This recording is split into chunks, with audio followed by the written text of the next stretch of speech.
Hello my lovelies, I hope you are well. Welcome back here to Busy Bee Budgets, where we are on a journey for a bit of intentionality and responsibility about our money. And this is my week 2 cash stuff of March. I can't believe it's like mid-March when it's crazy, isn't it? And the eagle-eyed of you amongst you'll see I've got a couple of new additions. So the first is this lovely cash tray. I finally, after a year of budgeting, have committed to buying a cash tray. I got this off Amazon. I think it was like £7. If you look for eyeshadow palette organisers, that's what they are. And I know everyone else goes for clay, but I thought like a white one might be quite nice. And then I've also got a new crock binder. So I love a little crock binder, and I have treated myself to yet another one. But I'm thinking this will be the last one for a while, she says. Like famous last words, right? So this is my green one, and this is actually my income binder. So what I'm hoping for April onwards is that I will have multiple categories of income, and so I wanted to have a separate binder that just kind of did all that. So this week is £230 that we're stuffing. So I'll just pop this away, and then so this one was off Etsy. I'll link it below because I didn't have a green one out on Amazon. So 20, 40, 60, 80, 1, 20, 40, 60, 80, 90, 200, 210, 220, 230. So that is right. I'm going to pop that lovely cash in here, ready to go. But first things first is to unstuff my everyday binder. Now, those of you who watched my last couple of videos, you know that I was expecting to move house and I haven't.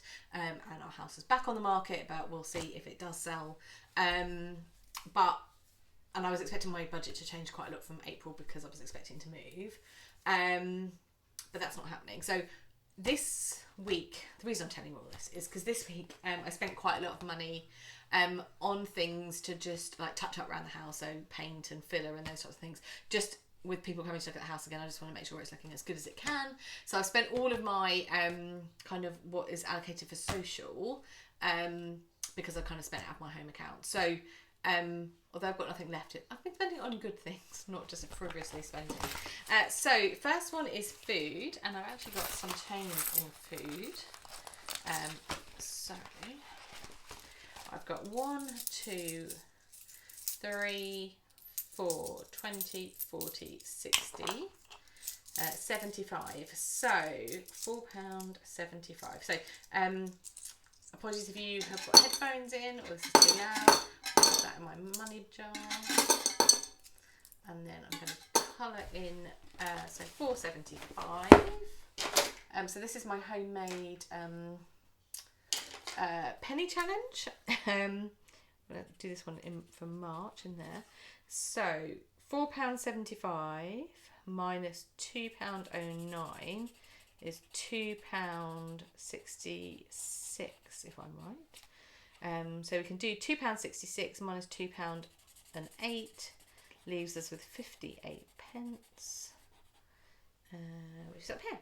So that is that. So I'm trying to cross off the big ones first and work my way down. So let me just double check my maths. 208 plus 209 is 417. Plus 58 is 475. Yeah, okay, good. That is at least maths that works for one change. So so that is my change done. So nothing left in fuel, food, nothing left in fuel. What I've decided to do with fuel is preload £150 onto my credit card and just use that. But I haven't actually filled up because I'm still not doing that much driving, so there's going to be a buffer there. Social, as I mentioned, I have spent all of this money, but on mainly stuff for the house.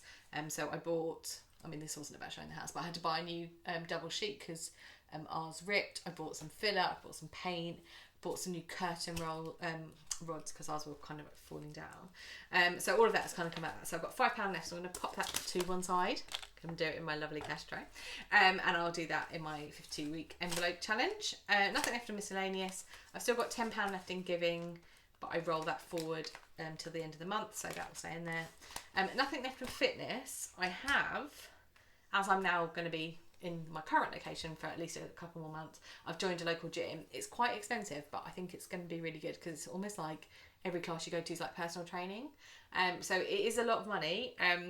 It's £200 for unlimited classes, but compared to the cost of having a PT, it's a lot cheaper, which is how I'm justifying it to myself. So I spent my fitness money on a 2-week trial. It was £45 for 2 weeks, but I'm loving it so far, and I think it's going to be perfect and exactly what I need. It's like an all-female only gym, and the classes are really small, so like I say, it's like getting almost personal training. It's really close to where I live now, so the good thing is I can walk to it if I want to at the moment, especially as the weather hopefully will be getting nicer. And I think it would be good if I can have a bit of two things. I think if we don't move, I'd like to kind of reconnect with the area that I live in now, because I think I'd kind of mentally moved out and moved on. So I'm going to try and do things, as many things as I can close to home. And then even if we do move, it's actually quite easy to get to from my new house. So I won't be able to walk it, but it will kind of continue. So that's that. So my fitness budget for April will look quite different. I'll be upping that. But as I've paid off my loan and got some other bits and pieces, I feel like that's money well spent. And also, one of the things I want to do from April onwards, so I'm going back full-time at work, which is going to lead to quite a significant increase in my income. But I want to make sure I'm doing some things for me, because I am kind of like the main breadwinner in our household, and I pay all the household bills and stuff, but I'm not always as good about spending money on myself as I am on other people. I'm usually really super generous with gifts, and definitely giving is one of my love languages, but I'd just like to make sure that I'm making myself a priority as well. So the fitness kind of investment is part of that journey, I guess. And then I've got nothing left in rollover and nothing left in treats. So we are going to be doing 230 today.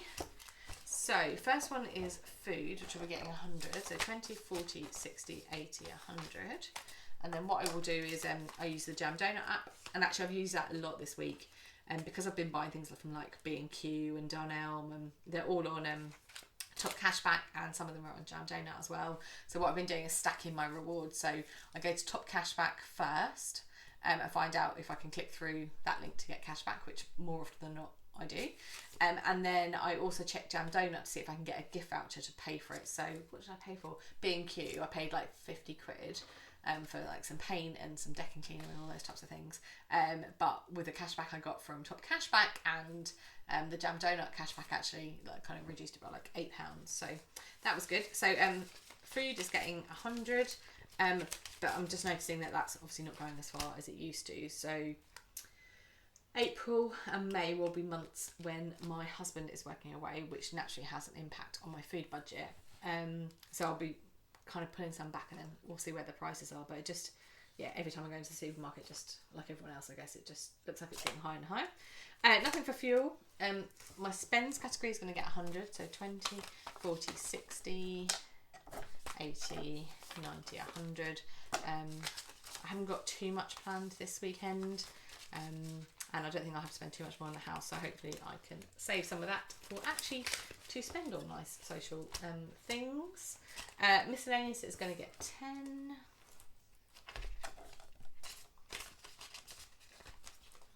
Giving is going to get 10. And then fitness is going to get 10. So I've got swim books, and then I might do a yoga class as well. But I'm trying to do something active every day, so a swim, yoga, or this new gym. So that should all go towards that. So that is all of my money stuffed for next week. And then I'm going to do my envelope challenge. So move that out of the way. So this is week 5 for me. Shall we do staggered? Let's do staggered, so that'll be on.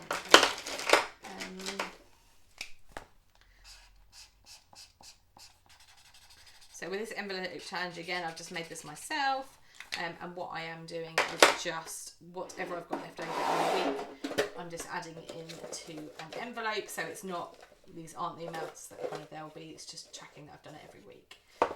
So I've got these little envelopes left over from something. So this one is going to go in there.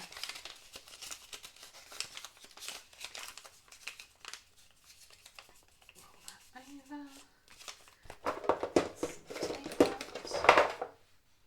Lovely gold today.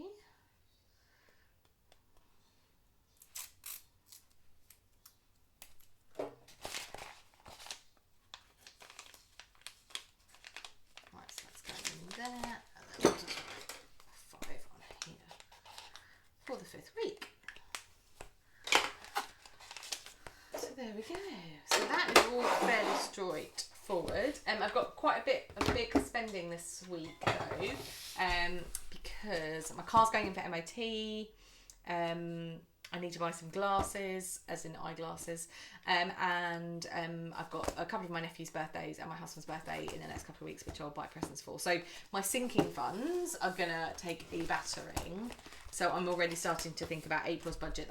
I'll probably need to increase some of these, because I've got £1,000 in emergency, but I might need to do a home repair, which will take some out of there. Health, I've got £250, but again, my glasses are going to cut into that. Car maintenance, I've got £1,200 put aside, but again, depending what my MOT says and what I think I need some new tyres. So that's going to kind of get probably hit up, and gifts is probably going to get wiped out. I've got £350 in there at the moment. But between my nephew's birthdays, Easter, my birthday, my best friend's birthday, and my husband's birthday, that's going to get wiped out as well. And similarly with experiences, because I'm going to take my husband away for the night for his birthday, and so that will kind of get used up. I've used home up because of buying bits and pieces to do renovations and stuff, so that's kind of gone. And then financial goals, I haven't started stuff yet. So I know that this envelope, it's lovely to know that I've got this here, and this is exactly what sinking funds are for. And I think sometimes, especially where you have a couple of months where you're just stuffing them all the time, they just get bigger and bigger, and it's lovely. And you feel a bit gutted when you actually have to like tap them up. But that is obviously the whole point, is that when you need them, you can use them. But I'll just know that for April's budget, I'll need to spend quite a lot, probably restuffing. But that will be fine. As I say, my income should be going up in April, or will be going up in April. And then that will be that. So thank you for joining me here on my channel. It's lovely to see you. And I will be back in my next video for week 3 of March, which is just fine, guys. So all good. Okay, I hope you have a good week. Hope it's less expensive than my week probably is going to be. I will share all of that next week. All about how much we've spent on that. And I will see you in the next video. All right, take care. Bye.